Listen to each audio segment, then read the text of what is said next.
الحمد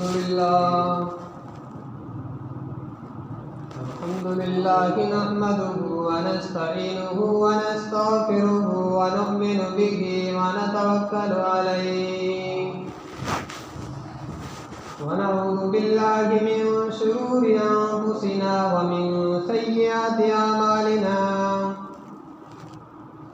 من يهده الله فلا مضل له ومن يضلله فلا هادي له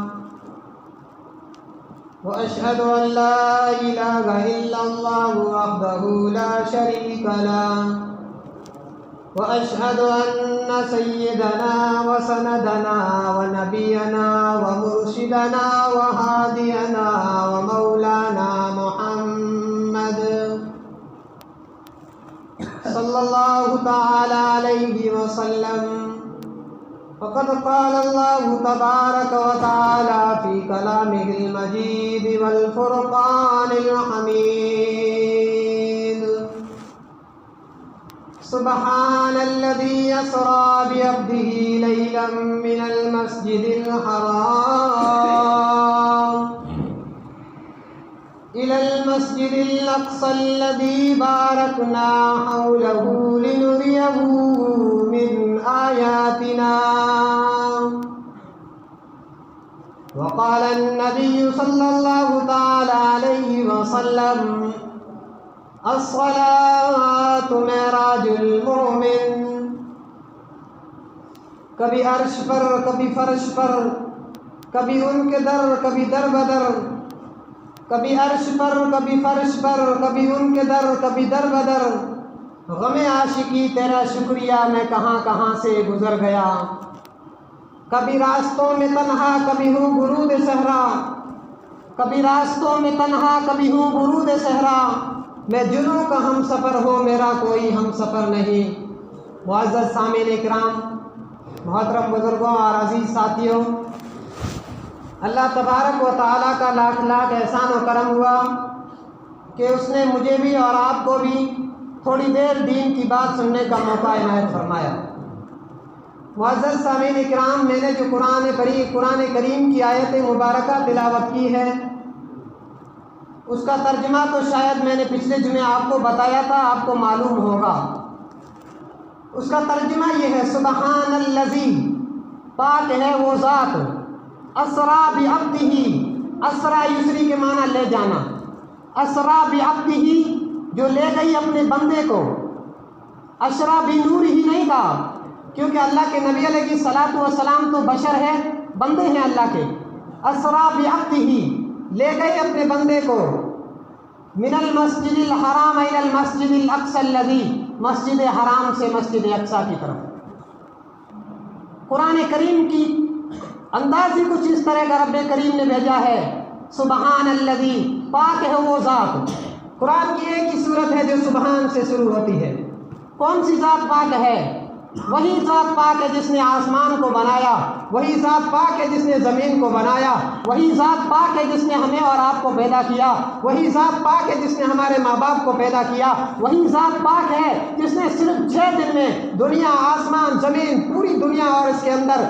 تمام کی تمام چیزوں کو تمام کی تمام مخلوق کو صرف 6 دن میں پیدا کیا وہی وہ پاک ذات ہے سبحان الذی اسرا بعبدہ لیلا من المسجد الحرام پاک ہے وہ ذات یہ ایسا واقعہ ہے یہ کوئی جھوٹا واقعہ نہیں یہ حقیقت ہے یہ سچا واقعہ ہے کہ اللہ کے نبی علیہ الصلوۃ والسلام کو جب مکے سے لوگوں نے دھکے دے کر نکال دیا تھا اور مکے میں جب لوگوں کو دین کی دعوت دینے کا کام کیا لوگ انکار کرنے لگے کہ تو جادوگر ہے تو ساحر ہے تو مجنون ہے ہم تیرا کلمہ پڑھنے کے لیے تیار نہیں تو ہمارے مکے شہر کو چھوڑ کر نکل جا اللہ کے نبی علیہ الصلوۃ والسلام جب وہاں سے مایوس ہو کر طائف پر سفر کرتے ہیں اور طائف میں جو طائف کی بستی ہے وہ 3-4 پہاڑوں کے بیچ میں بستی آباد تھی اللہ کے نبی علیہ الصلوۃ والسلام مکے سے مایوس ہو کر وہاں طائف کی طرف سفر کیا یہ معراج کا واقعہ جو طائف کے سفر کے بعد واقعہ پیش آیا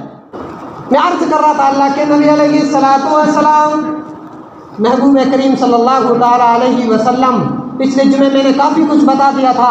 ام ہانی رضی اللہ تعالیٰ عنہا کے مقام پر مکہ مکرمہ میں آرام فرما رہے ہیں۔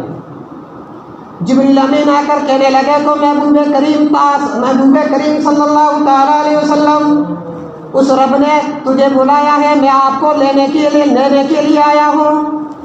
کہا کہ جبریل کہاں چلیں گے؟ جبریل کہنے لگے محبوب اس جگہ پہ چلیں گے کہ آج تک وہاں میں کسی کو لینے گیا ہوں، اللہ کے عرش پر چلیں گے۔ اللہ کے نبی علیہ الصلوۃ والسلام وہاں سے روانہ ہوئے جبریل امین علیہ الصلوۃ والسلام کے ساتھ، وہاں سے فلسطین میں بیت المقدس پہنچتے ہیں۔ وہاں پر پہلے اللہ تبارک و تعالیٰ نے معراج کے سفر کا انتظام بنا رکھا تھا۔ اللہ تبارک و تعالیٰ نے کائنات کے نظام کو روک دیا تھا کہ آج یہ نظام ایسے ہی رکا رہے گا کیونکہ میرا محبوب میرے پاس آنے والا ہے۔ ہاں اگر ہم کسی کے استقبال کے لیے راستے میں قالین بچھاتے ہیں، گلیوں کو سجاتے ہیں، پھولوں کی مہکار کرتے ہیں، عطر کی بارش کرتے ہیں، دیکھو سوچنے کا مقام ہے۔ اس رب نے کائنات کے انتظام کو روک دیا، کہا کہ جبریل آپ بھی رک جاؤ، فرشتوں تمام آپ بھی رک جاؤ، آج میرا محبوب میرے پاس آنے والا ہے۔ آج کچھ انداز ہی نرالا ہے۔ اللہ کے نبی علیہ الصلوۃ والسلام کو کہا کہ غم کرنے کی ضرورت نہیں ہے۔ اللہ کے نبی علیہ الصلوۃ والسلام جبریل امین علیہ الصلوۃ والسلام کے ساتھ بیت المقدس پہنچتے ہیں۔ تمام کے تمام انبیاء اکرام 1,24,000 انبیاء اکرام وہاں پر موجود تھے فلسطین میں، مسجد اقصیٰ میں۔ جبریل امین علیہ الصلوۃ والسلام نے وہاں پر چڑھ کر آذان دی، اللہ اکبر اللہ اکبر، اللہ سب سے بڑا ہے، اللہ سب سے بڑا ہے، اشہد ان لا الہ الا اللہ، میں گواہی دیتا ہوں اللہ تبارک و تعالی ہمارے معبود ہے۔ اشہد ان لا الہ الا اللہ کہہ کر رک گئے۔ کہنے لگے اللہ میں یہاں سے آگے کس کا نام لوں؟ آدم صفی اللہ کا نام لوں؟ کہا نہیں۔ نوح نبی اللہ کا نام لو؟ کہا نہیں۔ ابراہیم خلیل اللہ کا نام لو؟ کہا نہیں۔ کہا کہنے لگے کہ جبریل آپ اس پیار سے کہیے اشہد ان محمد الرسول اللہ، میں گواہی دیتا ہوں کہ محمد اللہ کے رسول ہے۔ خدا کے بندو زور سے صلی اللہ تعالیٰ علیہ وسلم تو کہو۔ میرے محترم بزرگوں اور دوستوں، اللہ تبارک و تعالیٰ نے محبوب کو وہاں تک پہنچایا۔ اللہ کے نبی علیہ الصلوۃ والسلام نے تمام انبیاء اکرام کی امامت کرائی۔ اب وہاں سے آسمان کا سفر ہوتا ہے، سوچنے کا مقام ہے۔ یہ واقعہ بالکل سچا واقعہ ہے اور یہ سوچنے کا مقام ہے کہ آدمی 12 گھنٹے کی رات میں وہاں سے مکے سے چل کر فلسطین کو پہنچتا ہے اور وہاں سے آسمانی دنیا کی سیر کرتا ہے، وہاں اللہ کے دربار میں حاضری دیتا ہے اور وہاں سے چل کر واپس فلسطین پہنچتا ہے مسجد اقصیٰ میں، اور وہاں سے چل کر واپس مکہ مکرمہ پہنچتا ہے۔ غور کرنے کی بات ہے، سوچنے کی بات ہے۔ اللہ کے نبی علیہ الصلوۃ والسلام جبریل امین کے ساتھ وہاں سے روانہ ہوئے، پہلے آسمان پر پہنچے۔ حضرت آدم علیہ نبینا علیہ الصلوۃ والسلام سے ملاقات ہوئی، انہوں نے استقبال کیا، کہا کہ اہلا و سہلا و مرحبا، خوش آمدید آئیے، آپ کا آنا مبارک ہو۔ دوسرے آسمان پر حضرت عیسیٰ علیہ نبینا علیہ الصلوۃ والسلام سے ملاقات ہوئی۔ تیسرے آسمان پر حضرت اسماعیل علیہ نبینا علیہ الصلوۃ والسلام سے ملاقات ہوئی۔ چوتھے آسمان پر حضرت ادریس سے ملاقات ہوئی۔ پانچویں آسمان پر حضرت ہارون سے ملاقات ہوئی۔ چھٹے آسمان پر حضرت موسیٰ علیہ نبینا علیہ الصلوۃ والسلام سے ملاقات ہوئی۔ اور جب ساتویں آسمان پر پہنچے، حضرت ابراہیم علیہ نبینا علیہ الصلوۃ والسلام ٹیک لگا کر ایسے بیٹھے ہیں۔ اللہ کے نبی علیہ الصلوۃ والسلام نے جا کر سلام کیا۔ حضرت ابراہیم علیہ نبینا علیہ الصلوۃ والسلام کہنے لگے وعلیکم السلام ورحمۃ اللہ وبرکاتہ یا ابنی، اے میرے بیٹے آئیے، خوش آمدید، مرحبا۔ بیٹے کیوں کہا؟ کیونکہ اللہ کے نبی علیہ الصلوۃ والسلام حضرت ابراہیم کی اولاد میں سے ہے۔ حضرت ابراہیم کے لڑکے حضرت اسماعیل کی آل میں سے اللہ کے نبی علیہ الصلوۃ والسلام، اس لیے بیٹا کہا۔ باقی تمام نبیوں نے کہا کہ ہمارے بھائی آئیے، خوش آمدید، مرحبا، آپ کا آنا مبارک ہو، لیکن ابراہیم کہتے ہیں میرے بیٹے آپ کا آنا مبارک ہو۔ اللہ کے نبی علیہ الصلوۃ والسلام جب وہاں سے آگے سدرۃ المنتہا پر پہنچتے ہیں، جبریل امین رک گئے، کہا کہ اللہ کے نبی یہاں سے آگے مجھے جانے کی اجازت نہیں ہے۔ اگر یہاں سے ایک بالش کے اوپر اگر میں چلا گیا، میرے 600 پر جل کر راکھ ہو جائیں گے۔ اللہ کے نبی علیہ الصلوۃ والسلام کی جو اللہ کے نبی علیہ الصلوۃ والسلام پہ قربان ہو جاؤ، یہ وہ جگہ ہے سدرۃ المنتہی جہاں پر آگے جانے سے افضل الملائکہ بھی ڈرتے گئے۔ افضل الملائکہ کہتا ہے میں اگر یہاں سے آگے چلا جاؤں گا میرے پر جل کر راکھ ہو جائیں گے، قربان جاؤں ہمارے نبی پر۔ وہاں سے آگے افضل البشر، تمام کے تمام بشر کے سردار اللہ کے نبی علیہ الصلوۃ والسلام وہاں سے آگے تشریف لے جاتے ہیں، اللہ تبارک و تعالیٰ کے دربار میں پہنچتے ہیں۔ کوئی ایسا نبی نہیں ہے جن کو اللہ تبارک و تعالیٰ نے اپنا دیدار کرایا۔ حضرت موسیٰ علیہ الصلوۃ والسلام بھی اللہ سے بات کرتے تھے، کہتے تھے کہ اللہ میں آپ کو دیکھنا چاہتا ہوں۔ کہا موسیٰ نہیں تیرے بس کی بات نہیں ہے مجھے دیکھنا۔ کئی مرتبہ موسیٰ علیہ الصلوۃ والسلام کو اللہ نے کہا کہ تیرے بس کی بات نہیں ہے دیکھنا۔ اللہ کے نبی علیہ الصلوۃ والسلام اللہ کے دربار میں حاضر ہوئے، فکان قاب قوسین او ادنیٰ، جس آمنے سامنے اللہ کے دربار میں حاضر ہے۔ وہاں پر جا کے اللہ کے نبی علیہ الصلوۃ والسلام نے سب سے پہلے کہا التحیات للہ والصلوات والطیبات، تمام کی تمام قولی عبادتیں، تمام کی تمام مالی عبادتیں، تمام کی تمام بدنی عبادتیں للہ والصلوات، اللہ تبارک و تعالیٰ میری نمازیں بھی آپ کے لیے، میرے روزے بھی آپ کے لیے، میری تمام کی تمام عبادتیں آپ کے لیے۔ سوچیے اللہ تبارک و تعالیٰ آگے کیا کہتے ہیں، السلام علیک ایھا النبی ورحمۃ اللہ وبرکاتہ، تم پر سلامتی ہو اے نبی، ورحمۃ اللہ وبرکاتہ، اور اللہ کی رحمتیں ہو برکتیں ہو۔ پھر اللہ کے نبی علیہ الصلوۃ، یہ اللہ تبارک و تعالیٰ سے آمنے سامنے بات ہو رہی ہے۔ پھر اللہ کے نبی علیہ الصلوۃ والسلام بھی وہاں پر جا کے ہمیں نہیں بھولے اور کہنے لگے السلام علینا، سلامتی ہو ہم پر، وعلی عباد اللہ الصالحین، ہماری امت میں سے نیک لوگوں پر سلامتی ہو۔ کیونکہ اللہ کے نبی علیہ الصلوۃ والسلام کو پتا تھا، کیونکہ وہاں پر جا کے اللہ کے نبی علیہ الصلوۃ والسلام بھی حضرت عمر کو نہ بھولے، حضرت عثمان کو نہ بھولے، حضرت ابو بکر کو نہ بھولے، کیونکہ ان کے بعد ان کے چاہنے والے آئیں گے، ان کے بعد ان کے چاہنے والے آئیں گے۔ ذرا سی بس 2 منٹ میں اپنے واقعے کو سمیٹتا ہوں۔ اللہ کے نبی علیہ الصلوۃ والسلام کو وہاں پر 3 تحفے دیے گئے۔